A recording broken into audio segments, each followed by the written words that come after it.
I'm talking to Maarten Schäfer, and we're in Bryant Park, which is an unbelievable, nice, quiet spot where you can enjoy, the hectic life of New York. Maarten, what are you doing in New York?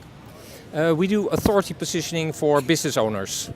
Let's unpack that. I mean, I know you're from Coolbrands, and you're mostly known from in 80 days, the world around, going around the world in 80 brands. But what exactly is that? So we started doing storytelling for brands, and we switched to doing storytelling for professionals, so business owners. And the fact is that people are Googling people. So people do business with people, and they Google you, and whatever they find on Google, that's who you are. Yep. And what we do, we help to position you in a different way as the authority that you are. Yeah. So a little bit more interesting. I mean, if you work 30 years for a company and it's very successful, makes a lot of profit, that's not a very interesting story on Google. No, there are more things, more dimensions to you as a person. There is your passion, your vision, your contribution to society, and what we do is we help you to show what you bring to the table. All right. Okay. We're gonna look at that a little bit later. I mean, you travel around the world in 80 brands. I mean, you made books from 2002 or something like that to 2007. Every year there was a book of about 80 popular brands, and you interviewed all the CEOs of the brand. How did that come about? That's great concept.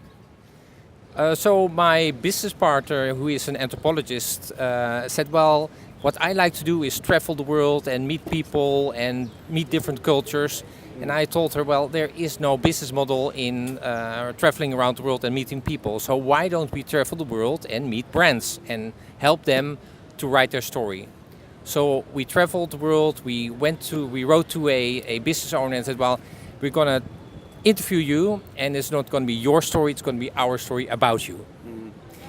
And this is how it started, and we did that in the meantime, 800 brands we interviewed. So, yeah. And that created a bunch of nice books, which are not to be found on Kindle. So it's a previous generation. And then what did you do afterwards? You ended up in Brazil. Yeah, we saw in that time we traveled really around the world, yeah. And we ended up in Brazil because Brazil is a very nice country, and there was a lot of opportunities with BRICS, etc. in that time, yeah. And that was before pre-crisis in Brazil, and we spent 2 years in Brazil, which was great to be there. Very nice people, very nice country. Okay. So now New York, now individuals, people who want to have a story for themselves. Describe those people. What is a typical client?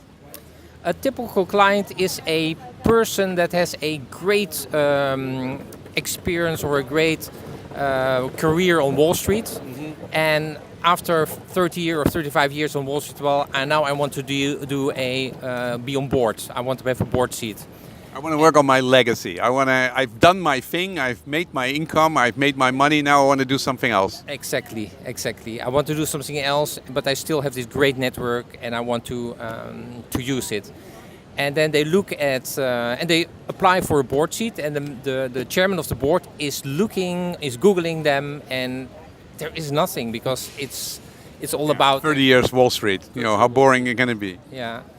So we help them to raise their profile and build their authority position with, like I said, their passion and vision and contribution to society. Yeah, they're much more than just a businessman on Wall Street. I mean, they have passions, they have non-profits which they support, and then, so you come up with a nice strategy of what's interesting, and then what do you do next?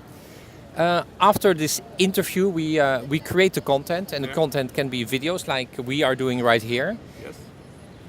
That's what we are. We are just sitting here and enjoying a nice conversation in a great park. Yeah, so and YouTube has become the second largest search engine. So people, especially a chairman of the board, want to see how you come across and how you talk and how you speak.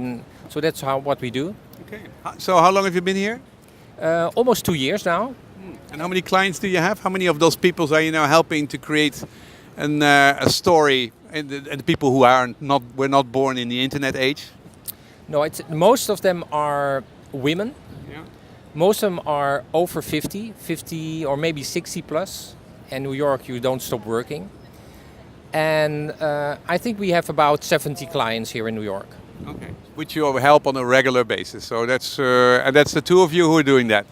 Yes, we have, of course, copywriters, we have videographers, we have editors and people who write, but it's our contact, and it's building the business is built by this personal relationship that we have with our clients. So let me tell you, they now have a very famous person in New York who is building a personal brand for themselves, doing a good job, twittering every day. You know, this Donald Trump. Is he an inspiration for a lot of these people here in New York?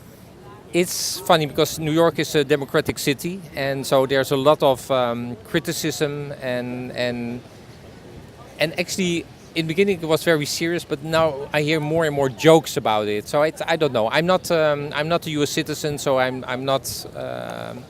I cannot. I only can say from an outside view, and I think it's amazing.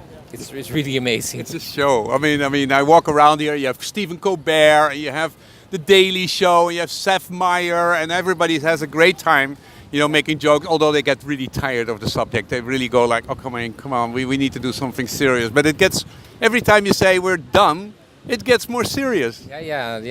He just came back from Helsinki and his Putin meeting, so it's on again. Are you enjoying New York? A lot. It's for us. It's business in.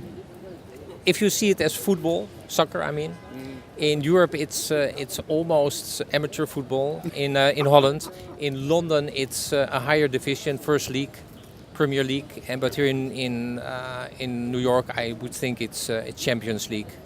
How long are you gonna stay here?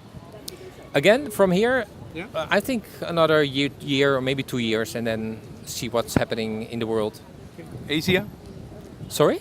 Are you going to Asia and do a different continent? I don't know Asia. I mean, storytelling is more something from... They need it there. Yeah, There is no storytelling in Asia. It is just, I mean, if there's anybody who's a desert there, and of course maybe they don't want to buy it in the desert, but it's there. Yeah. They need it. But they need it, but it's not in their culture to tell stories. Thank you very much. Right.